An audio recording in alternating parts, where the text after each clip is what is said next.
Very good morning, students. Today we are going to see the next chapter in the first unit. It is pressure and its measurement. Let's see first what is pressure. See, normally when the fluid is at rest, though it is not in movement, if it has some boundary, okay, solid boundary, this fluid will exert some force on this boundary, okay. Though there is no boundary also, we assume that there is any imaginary plane that is drawn through the fluid, and this fluid will exert some force on this boundary, okay. So such fluid force is called as pressure, okay. And this force, they may vary within the region, okay, of study what we are doing it up. So this force is given in terms of pressure of the fluid. So what is pressure is, it is defined as the force per unit area, or we can say it is pressure is equal to force by area. So what is the unit for pressure? We know the unit for force is Newton and the unit for area is meter square. So unit of pressure is Newton meter per meter square, or we can say it is Pascal. So this is given in terms of SI unit. SI unit is a system international unit.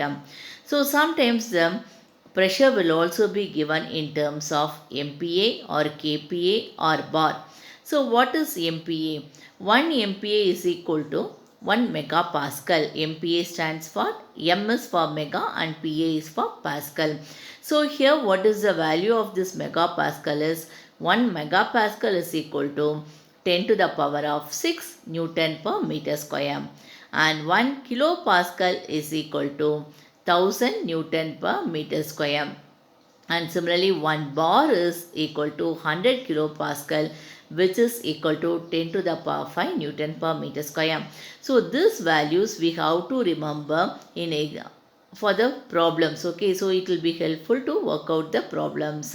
So what is pressure? It is a force that is per unit area, and the unit for pressure is Newton per meter square.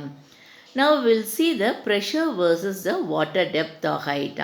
See, consider here we have a cylindrical fluid. We are going to consider only a strip of this fluid. We are not going to take the entire fluid thing. We are going to take a strip or column of a cylindrical fluid, where the height is given as h, and gamma is the specific weight of the fluid. dA is the cross-sectional area of the strip, and dV is the volume of strip, and dW is the weight of the strip. So what is the pressure at the base of strip? What is the pressure we expect at the base of the strip? So that is, pressure is always force by area, and since here we have taken only a strip where the force is dF and the area is dA, so the pressure will be dF by dA, so which is equal to dW by dA. Why? Because here the forces it is given in terms of weight of the strip, okay. So dW by dA, or we can say that this dW is equal to gamma into dV. Why? Because we know that specific weight or weight density is equal to specific, okay, so gamma into dV. So here we are just substituting this dW is equal to gamma into dV, because we know that rho is equal to, or gamma is equal to weight by volume, okay. So mass weight, if it is weight density, it is weight by volume. If it is mass density, it is mass by volume. Okay, so here the volume dW is, once again it is being given as some what is volume? It is area into height. So area here is dA and height is h, okay. So this is being written as dA into h, that is divided by dA. So what happens here? dA will get cancelled. So finally you will be having gamma into h, okay. So P is equal to gamma into h, where this gamma is otherwise said to be rho into G, okay. So that you might have studied in the fluid properties. So gamma is equal to rho G, and h is the height of the fluid element. So what is the pressure equation? Pressure equation is P is equal to rho GH. Okay, so how do we pronounce this? This is rho, or H O W, so rho. So rho GH. So this is the equation for the pressure. Now we will see Pascal's law. So what does this Pascal's law states? The pressure at a point in a static fluid is equal in all directions. So what does it say is in a static fluid, that is a fluid which is not in movement, which is at rest, in that fluid the pressure at any point will be equal in all directions. Okay. So now we consider the fluid element with small dimensions dx, dy and ds in all the three directions. Okay. So now we consider arbitrary fluid element and the width of this width of this element is unity, is u1. Okay, and px, py and pz are the pressures or the intensity of the pressure that is acting on the face AB, AC and BC respectively.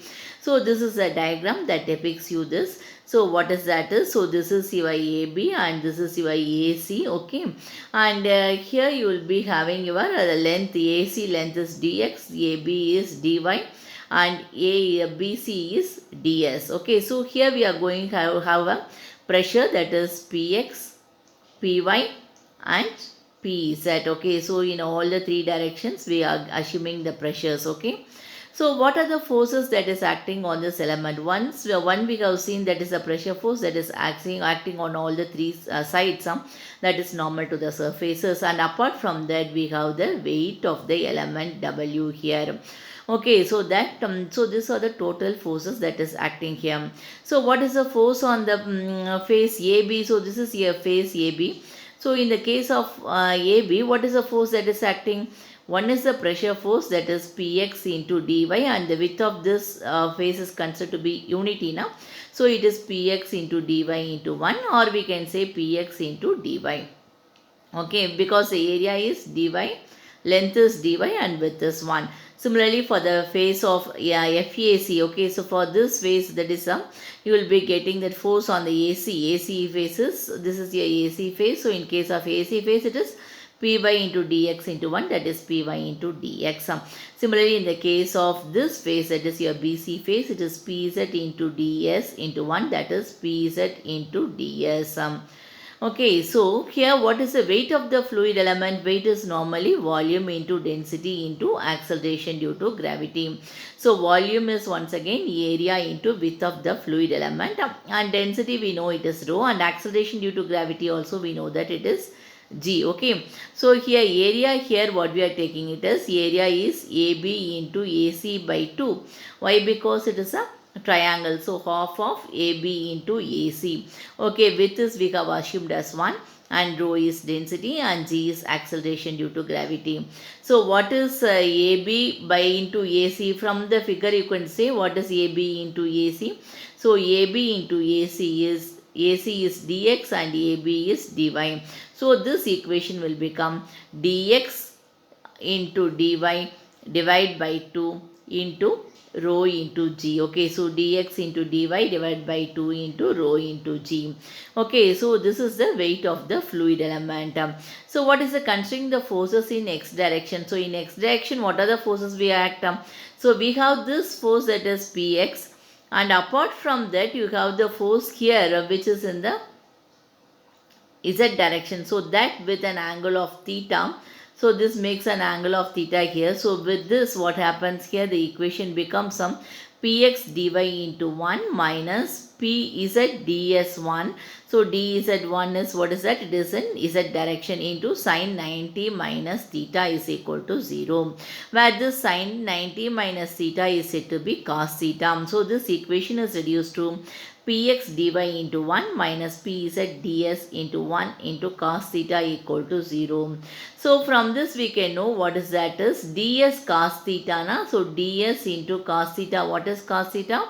It is the adjacent side by hypotenuse. So adjacent side by hypotenuse. So d is it, what is it? It is the ds cos theta. So ds cos theta, here we could get it up here.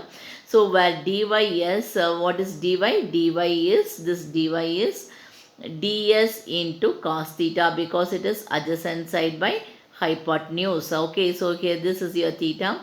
So what happens here? The adjacent side by hypotenuse, you will get dy is equal to ds into cos theta. So substitute in this equation. So what happens here?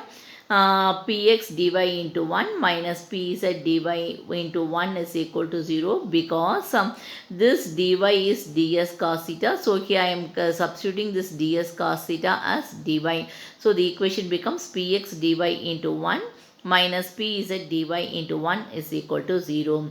So this dy and this dy will get cancelled if you brought it to the other hand side. So px is equal to pz. Okay, so this is the case in case of x direction.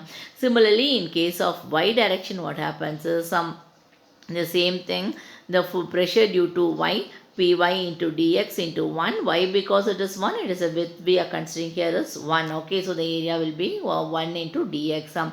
And similarly, the force because of this z direction, so it is pz ds into cos 90 minus theta. Okay, minus this 1 dy by dx by 2 into 1 into rho into g. Okay, so here what happens here, this cos 90 minus theta will be equal to sin theta. Okay, so this equation will become py into dx minus pz ds sin theta minus dy by dx by 2 into rho into g is equal to 0. So as the fluid element here is very small now, therefore what we are doing is we are neglecting the weight of the fluid element. So when we neglect the weight of the fluid element, what happens here? So weight is once again is given by mass by volume. Mass by volume is rho. So this equation will be get neglected. So your final equation will be py into dx minus pz into ds sin theta equal to 0. Okay, and we know that dz sin theta, ds sin theta will be equal to dx. Okay, so dx is equal to ds sin theta. So here we are just substituting this equation ds sin theta by dx. So the final equation will be py into dx minus pz into dx is equal to 0, where py is equal to pz. So already we have seen in the previous derivation px is equal to pz. So px in terms of pz is also equal, and now we have seen that py is equal to pz. So from by these two equations we will be able to know that px is equal to py is equal to pz. That means the pressure at all directions x, y and z directions are equal. So thus the Pascal's what he has proved is the pressure at any static fluid is equal in all directions. Okay, so this is a derivation for Pascal's law. And this law is valid for the cases of fluid flow where the shear stresses does not exist. Okay, so we cannot say that it is completely not existing. There will be little shear stress which is negligible. So here where are the cases we can take? When the fluid is at rest, we can go for this Pascal's law, and no relative movement, that is the fluid in rest, or no relative movement between the two different layers, even between the different fluid layers also, if there is no movement, then we can go for this. For example, the fluid that is at a constant linear acceleration in a container, so in that case we can go for that. And ideal liquid flow where viscous flow is negligible, so in that case also we can go for applying this Pascal's law. So where we could go for practical applications of this Pascal's law is, one is hydraulic lift and other one is hydraulic brakes. So here we have an example of a hydraulic lift. See, what is a hydraulic lift? It is a pressure that is given by the water to lift some certain things. So not only water, any liquid. Okay. So here what happens is, as per Pascal's law, what is that is the pressure in the fluid at any point will be equal. Okay, irrespective of the shape of the container or any cases. Okay, so here what happens here, though the shape of the container is different. Okay, here irrespective of the shape of the container or the vessel, here the pressure will be same. So here what happens is, this is a case of a hydraulic lift. So pressure at this case P1 will be force by area. Pressure is force by area, so it is F1 by A1, and pressure at P2 will be force by area, that is F2 by A2, because the force here is different and here the force is different. Okay, so according to Pascal's law, P1 is equal to P2, that is F1 by A1 is equal to F2 by A2. Okay, so what is F1? F1 is equal to F2 into A1 by A2. But since A2 is area is larger, you could see here A2 area is larger compared to that of the A1. So we are neglecting this term and we are getting F1 is equal to F2, or we can say that since area is compared to this, okay, we require A2 is larger as compared to that of the area A1. Hence we will require less force to lift the heavy liquid. Okay, so here it shows that the pressure at this point in this liquid, okay, it will be same at any point inside this container. Okay, irrespective of the shape of the container. Therefore, here the force is given by the formula. If you want to find out what is the force as F2, what is required, if you know what is the force you apply at the F1, and if you know the area of the cross section of A1 and A2, then you will be easily able to find out what is the force that is required to lift this car. Okay, so this is called as your hydraulic lift. So one example. So next one is we'll go with the pressure variation in a fluid at rest. So this pressure variation in a fluid at rest is given by hydrostatic law. So what is this law states that the rate of increase of pressure in a vertically downward direction must be equal to the specific weight of the fluid of that element. Okay, so this is a fluid. So now in your fluid you are going to consider one element that is of A, B, C, D. Okay, so here what is the area of this element is delta A, because it's a small element, so we are not giving as capital A, we are giving it as a delta A. And similarly delta Z is the height of the element, and P is the pressure on face AB. So this pressure is on the face AB, and Z is the distance of the fluid element from the free surface. So from the free surface, what is this distance? That is given by Z. Okay, so here how we are going to prove this hydrostatic flow means what are the forces acting here, you could say from this itself. Okay, so what is the force that is acting? One is the pressure force that is acting here. Okay, so we'll be having an upward pressure force because of CD, and we'll be having an downward pressure force over the AB, and apart from that the weight of the element. Okay, so these are the three main forces that is acting, and apart from that you will be having forces on this face AD as well as on the face BC. Okay, so here we could say that the pressure force on AB is P into delta A, where P is the pressure and delta A is the area of that fluid element. Okay, and it is acting perpendicular to the face AB in the downward direction. Similarly, pressure on CD will be P plus dou P by dou Z into delta Z into delta A, because the pressure force on CD will be, it's greater than the pressure force what is applied. Okay, so it is acting perpendicular to face CD, vertically upward direction. So what is the weight of the fluid element? Weight is always the same formula, density into acceleration due to gravity into volume. So density we know rho, acceleration due to gravity G, we know volume. So volume is area into height. So the height of the fluid element we have assumed as delta Z. Okay, so the pressure forces on the surface BC and AD, they are equal and opposite.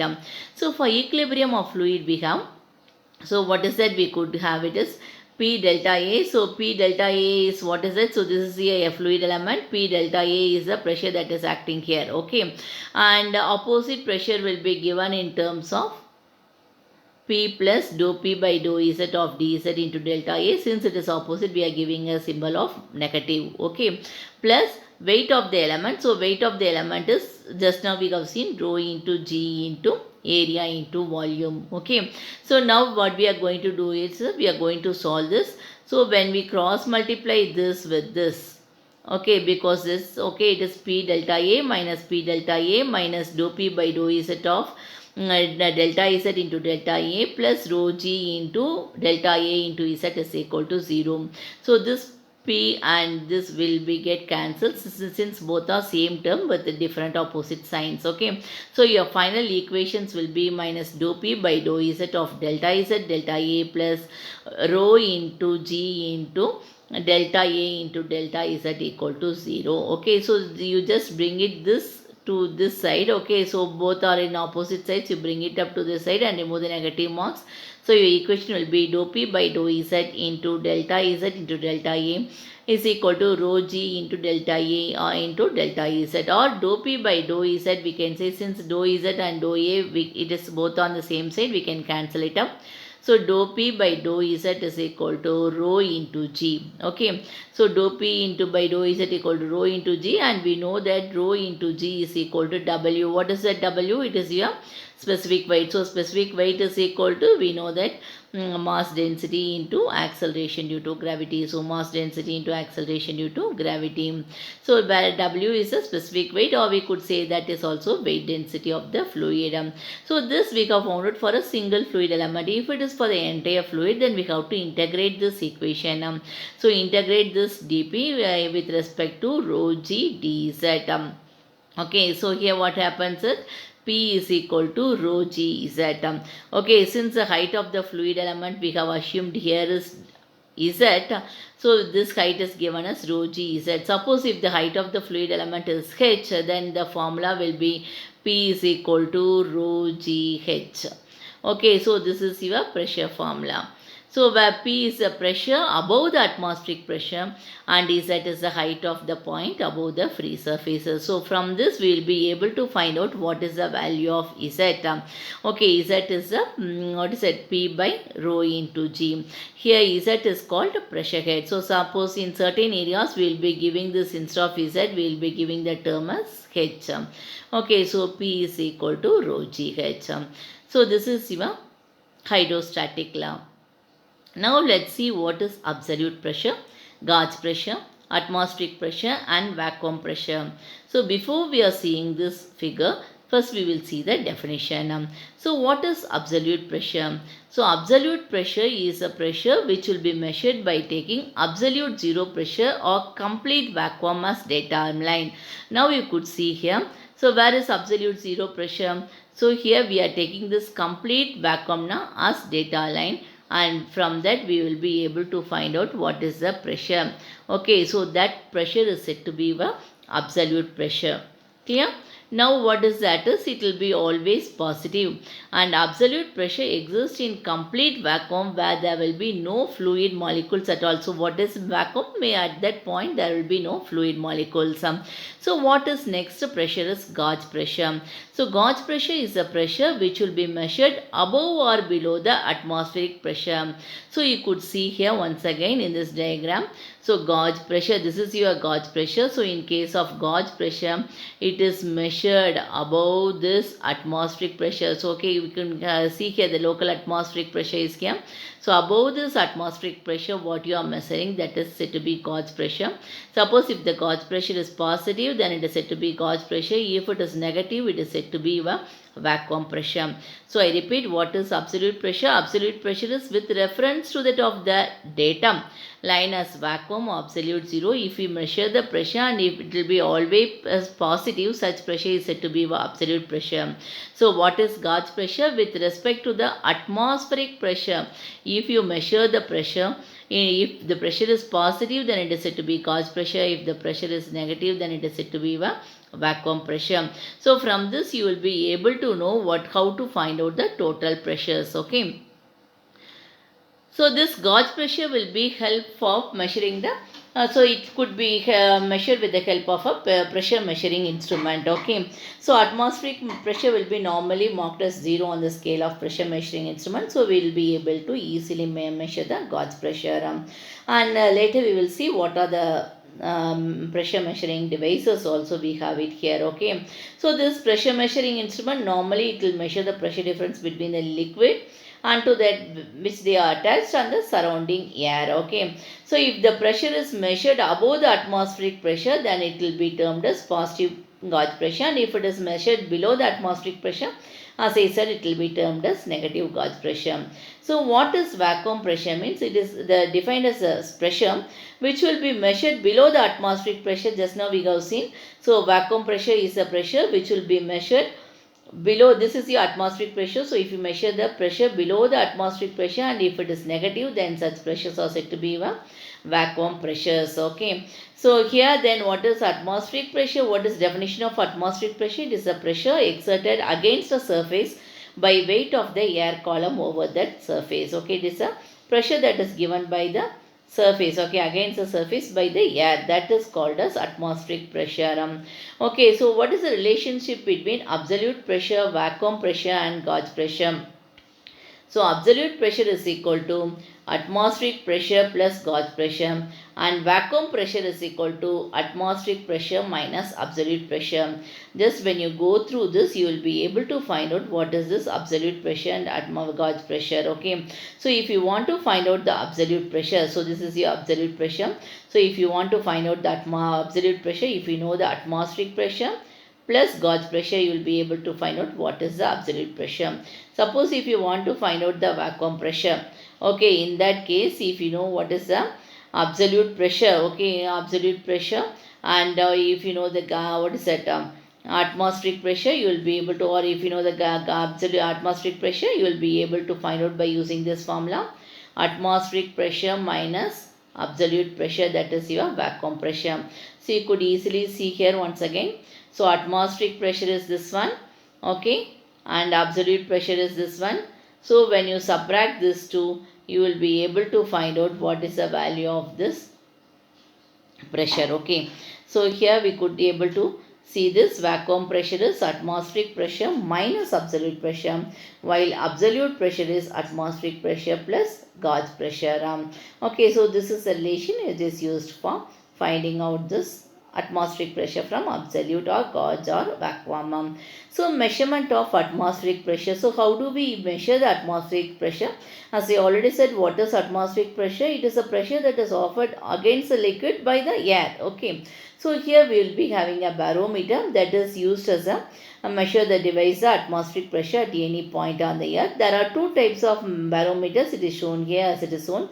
One is liquid barometer and other one is Android barometer. So an liquid barometer will measure the pressure with the help of a column of a liquid. Okay, so you can, with the help of a column of a liquid, will be able to measure this. While Android barometer will measure the atmospheric pressure by its action on an elastic lid of an evacuated bottle. So here we will be having a evacuated bottle or cylinder and we will be having an elastic lid. Okay, so based upon this, so it will be finding out what is the atmospheric pressure. So that is your aneroid barometer.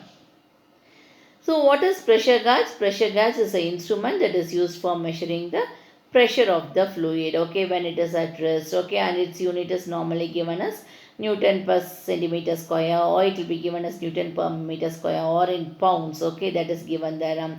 So the reading on the gauge, which is the difference between two pressures, now that is said to be the gauge pressure. Okay, if the lower of the pressure is the pressure of the atmosphere, the total or absolute pressure is the sum of the gauge pressure as well as the atmospheric pressure. Just now we have seen that. Okay, so these are the various pressure measurement devices what we use it. Normally these pressure measurement devices are classified into two types. One is manometers and mechanical gauges. So under mechanical gauges we have diaphragm pressure gauge, Bourdon tube pressure gauge, dead weight pressure gauge and bellows pressure gauge. So under manometers we have simple manometers, differential manometers, and one more is micro manometers. Okay, so what is the difference between all these things? Now first let me see what is the difference between a manometer and a mechanical gauge. So in case of manometer, if you want to measure the pressure at a particular point of a tube or this, okay, so the pressure of this point will be measured, okay, by a liquid, by connecting to a liquid either with that of the same column. Okay, so the principle is the pressure will be balanced by the liquid of the same column or with it of the liquid of the different column. Okay, so that is your manometer. So this is one of your manometer. And what is mechanical gauges is what is the difference here is here the pressure is measured by balancing the column of the fluid with the weight, okay, with the dead weight or with it of the bellows pressure gauge, okay, with the dead weight or spring. So that can be used for measuring it up. So I repeat, what is that manometer? So in case of manometer, the pressure is measured, the pressure at the point of a fluid is measured by balancing the column of the fluid with the same column or the another column of the fluid. But whereas in mechanical gauges, the pressure at the point of the fluid is measured by balancing the column of the fluid with dead weight or springs. Okay, by adding these things we will be able to, that is the pressure is balanced by using this dead weight or spring in case of mechanical gauges. So why we have so many manometers? See here, you could see under manometers we have simple manometers and differential manometers. So what is the difference between these two? So if you want to measure the pressure at a single point, then you will be able to find out by using the simple manometers. Suppose if you want to find out the difference in pressures, okay, so in that case you will be going the differential manometers, that is the difference in pressures between two pipes. Suppose I have a pipe here and I have one more pipe here. I want to find out the difference in pressure of these two pipes. So this will be connected with the help of a U-tube manometers. Okay. So this will be helped with the help of a U-tube manometer, and you will be able to find out what is the pressure difference between this pipe as well as this pipe. So but in case of simple manometer, we will be able to find out the pressure only at a particular pipe, that is at a single pipe. So under simple manometers also we have different categories. One is piezometer, other one is U-tube manometer, and other one is single column manometer. So what is the difference between these two is, see, piezometer is just a glass tube, open-ended glass tube. It will be attached to the pipe where the pressure is to be find out. Okay, but usually this glass tube has to be held for a long height. Okay, so and here also we could not measure the large pressures, we could measure only a moderate pressures. Okay, so it is difficult to handle, and it is also measures only moderate pressures. And therefore we are and we cannot use it for to measure the gas also. So to overcome all these difficulties, we are gone with the next manometer, that is your U-tube manometer. So what happens here, the pressure at the particular place is measured with the help of a manometer, that is said to be a U-tube manometer. This manometer is in the shape of a U-tube. Okay, so what is a U-tube manometer? What is the difficulty is, here we will be having an fluid which whose specific gravity is higher than that of the fluid whose pressure we have to measure it up. Suppose this is a fluid whose pressure we want to measure it up. So in that case, the specific gravity of this fluid should be less than the fluid what we are placing here. That is, this fluid should be heavy fluid. Normally we will be using mercury, and apart from mercury we can use salt solution, oil, etc., whose specific gravity is more. Okay, so here what is the problem with this U-tube manometer is, we have to find out the level at this limb as well as at this limb. So both the limbs we have to find out the rise in the height. Okay, because we know the pressure formula. What is that formula? P is equal to rho g into h. So while rho g is not dependent on much, we depend only upon the h. So here we have to find out the two h's, and that equation will be more. So in order to overcome that, we have gone with the next manometer, that is called a single column manometer. So what is advantage of single column manometer is, in single column manometer, this pipe will be connected to a reservoir.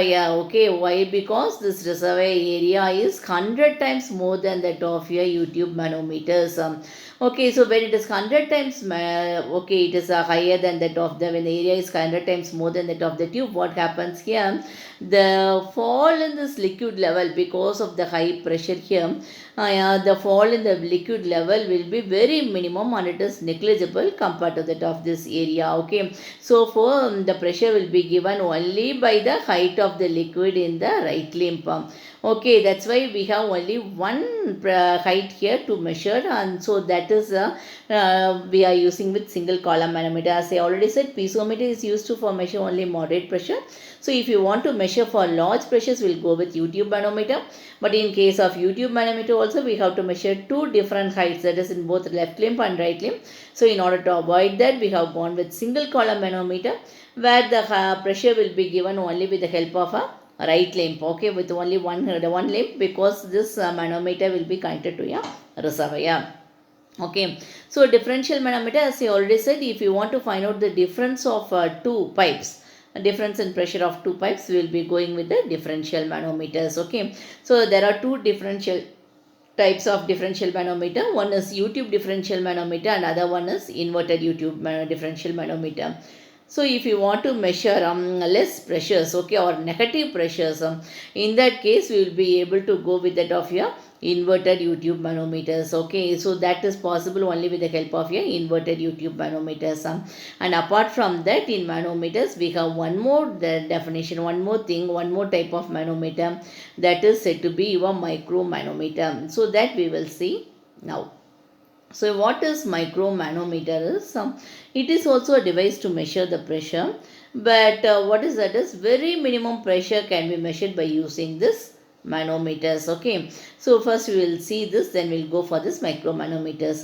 So as I already said, manometers, so they are suitable only for lower pressure, that is nearer to the atmospheric pressure. But if you want to measure very medium or high pressure, then we'll be going for pressure gauges like tube pressure gauge or diaphragm pressure gauge or bellows pressure gauge, etc. Okay, and in all these things what happens is elastic deformation will be done.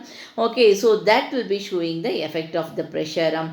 Therefore this is also called as elastic gauges. Okay, so this pressure gauges are called as elastic gauges, that is your tubes, diaphragms and bellows, now they are also called as elastic gauges. And mechanical gauges, now they are also called as secondary instruments. Why? Because they have to be calibrated with the help of the primary instrument such as manometer. What is calibrated? Whether that the instrument is working correctly, okay, whether the reading is coming correctly, we have to do the calibration. So we will do it up, so we have to verify it up, so that could be done only with the help of a manometer. So this mechanical gauges are otherwise called as secondary instruments. Okay, sorry. And this is a diagram of a micromanometer. So what I said, this micromanometer is used to measure a pressure of very low pressure. Okay, so here in a single column manometer only one reservoir will be connected, okay, to one of the tube. But in case of micromanometers, two reservoirs are connected on both the limbs. Okay, so what is happening here is, we know the pressure of the fluid at this, that is your unknown pressure PA, and this is a unknown pressure of PB. Let these two fluids be at the same specific gravity of S3. Okay. Now what is it is, if it is a single reservoir, will be having only one viscous fluid, that is your mercury, which is higher than that of your fluid pressure who is to be maintained. But here, since it is micromanometer, since we have two different reservoirs, here we should have two manometric liquid. Okay, one is with a specific gravity of S2 and other one is with a specific gravity of S1. And remember that suppose if this pressure at PA is more compared to the pressure at B, in that case this area of A, this limb of A has to be filled with a higher specific gravity of fluid and compared to that of the liquid what is filled here in this manometer. Okay, so you could see here, one is this liquid. How many liquids have we have? One is the liquid A and B, which is having the specific gravity of S3, and apart from this is the mercury, which is having a very high specific gravity. Okay, and one more manometric liquid whose specific gravity is less than this, but it should be higher than this, that has to be taken on the right limb. Okay, so this is the concept here. So what is it equal? Usually what will you do? At equilibrium, that is at the datum line, we will be able to find out that at the datum line, the pressure in the left limb is equal to the pressure in the right limb. Am I right? So what is the pressure in the left limb? We will be having PA, we will know. So that is the pressure. And apart from that, the pressure because of this height. Okay, so from the center of the pipe till this. Okay, so that height we have to find it out. So this is the new datum line we have. So according to this new datum line, so the pressure here is Y1 and this is delta Y. So we have this two pressures. So that will be Y1 plus delta Y. And apart from that, this mercury we have now, that is this is your mercury, okay, or the other fluid. So this fluid's pressure we have to find it out. So we have normally three pressures to this side and two pressures this side. One is because of this manometric liquid and other one is because of this pressures. Okay, so here what is the equation becomes here is PA by W. So PA is this one by W plus Y1 plus what is happening here, dy, Y1 plus dy, or we can say delta Y into specific gravity is S3. Okay, because that is the specific gravity of the fluid and the pressure pipe A, plus y2 minus delta y. Why? Because y2 minus delta y here is I want to find out what is the pressure of the fluid here. Okay, so what happens here? I want to find out what is the y2 minus delta y. So here this height I have to know. We know this total height y2 with respect to air datum. Now we know what is delta y. So I will be easily knowing this height. Okay, so this height is y2 minus delta y. So this is the other fluid what we are having. Okay, so that is here other manometric liquid. So it is y2 minus delta y plus x plus 2. Why? Because this fluid is extending till this height. Okay, so I have to find out this fluid from this height to this height, that is from this delta y till this S2 is the same fluid. Am I right? We could see the differentiation in the color. So here we know what is delta y. Okay, we know only what is y2. So y2 minus delta y will be able to give this answer.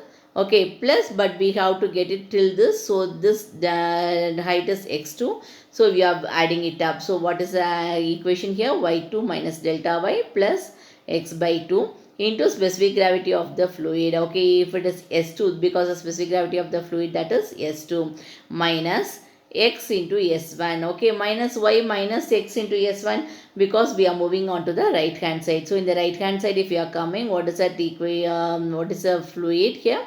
We have here this specific gravity fluid, okay, which is specific gravity is S1. So it is x, okay, x into S1. So x is the height here. So then apart from that, you will be having minus of this fluid. So this fluid is from where to where it has to come? It has to come from here to here. Okay, so that height we have to know. So what we know this? We know the overall height y2. Okay, that is from here to here now. So y2 we know. We know what is x. Then you will be able to find out what is this height. So that fluid pressure is also known, and this fluid pressure is also known, and this pressure is your unknown Pb. So that you are writing it up here. So I am repeating here. So that is, what is it? Minus x S1 is up to the left hand side. So in the right hand side you will be having minus y2 minus x by 2 into delta y, okay, of S2, and similarly y1 minus delta y of S3. So that will be equal to Pb by W. So since I am bringing it to the left hand side, on the right hand side I have only Pb by W. So now what I am doing it is, I am equating bringing this Pa and Pb on one side, so that we will be getting the difference of pressure, because the manometers, differential manometers and micrometers is used to find out the difference of pressure. So Pa by W minus Pb by W is equal to x into y. What happens? We are solving this equation. So when we solve this equation, we get x into S1 minus S2 into 1 minus A by A minus S3 into A by A. Okay, so what is that? If area is large, okay, in case of area is large, what happens is this equation will become Pa by Pw minus Pw by, sorry, Pb by W is equal to x into S1 minus S2. Okay, so this, in case of area is large, we are neglecting this two equation. So your equation will be become like this. Okay, Pa by W minus Pb by W is equal to x into S1 minus S2. So now we will see the other, so the rest of the manometers we will be seeing one by one in the next videos. So now we will see what is a dead weight pressure gauge. So as we said, the dead weight pressure gauge is one of the mechanical gauge which is you were able to find out what is the pressure. Okay, and here what is that? This dead weight pressure gauge, it consists of a piston, you could see, be able to see here, and the cylinder that is assembling on the two leveling screws. Okay, this will be assembled on a leveling screws, and the Bourdon gauge is separated. So here we are for calibration we are using the Bourdon gauge also, and at the other end we are using the weights. Okay, so that what happens is, when this weight is there, this will be causing the, it will minimize the friction effects. Okay, and the gauge, when it is subject to pressure, what happens, it may be compared with the gauge readings, and an error curve can be drawn. So this is one of the mechanical gauges gauges, that is a dead weight pressure gauge, but it has not been widely used. Okay, since it requires some other things also to calibrate it with along with the dead weight, we are not using it widely. The other type of pressure gauge is your Bourdon tube pressure gauge. So this picture shows you this Bourdon tube pressure gauge. Okay, so this Bourdon tube pressure gauge is used to measure both high as well as low pressures. Okay, so we will be able to find out both high pressures as well as low pressures in this.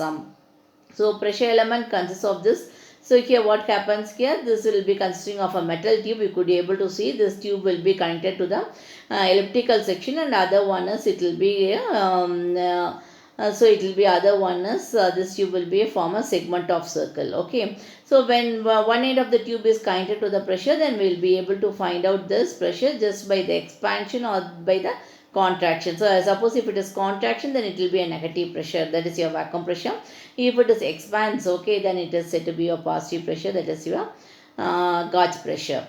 So this is the other case, diaphragm gauge. So that is one more type of mechanical gauges. So here it consists of a metallic disc or diaphragm for actuating the pointer. So here you could see this metallic disc is there. So this metallic disc will be able to find out the pointer. Okay, so the movement of diaphragm now, it will be transmitted to a strain gauge, or it will be transmitted to a transducer. So it will be converts the pressure signal into electrical signal. Okay, so in analog devices, a rack and pinion system is provided which moves the pointer. Okay, so here when the pressure is applied on the lower side of the diaphragm, it gets deflected upward. Okay, so this is one process of your diaphragm pressure gauge. And the next pressure gauge is bellows pressure gauge. So this bellows pressure gauge, as you could see here. So this is one type of bellows type of pressure gauge. So this is used for measuring the absolute pressure. Okay, they are more sensitive than the Bourdon gauges, and they may be used for measuring pressures up to 40 mmHg. Okay, so far in this class we have seen what is pressure, and we have seen what is Pascal's law, what is hydrostatic law, and what is the derivation for this Pascal's law and hydrostatic law. And apart from that, we have seen what are the different pressure measuring devices, and we have also seen what is absolute pressure, atmospheric pressure, gauge pressure, and vacuum pressure, and what is the relation that connects all those things. And in pressure measuring devices, we have seen the different types of manometers, and out of that micromanometers we saw in detail.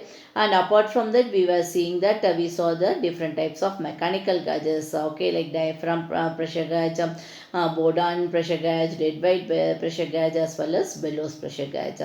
Okay guys, in the next video we will see the manometers in detail. Okay, all the different types of piezometers and the YouTube manometers, differential manometers, single column manometers, everything we will see in detail along with the derivation as well as with the problems. Thank you guys.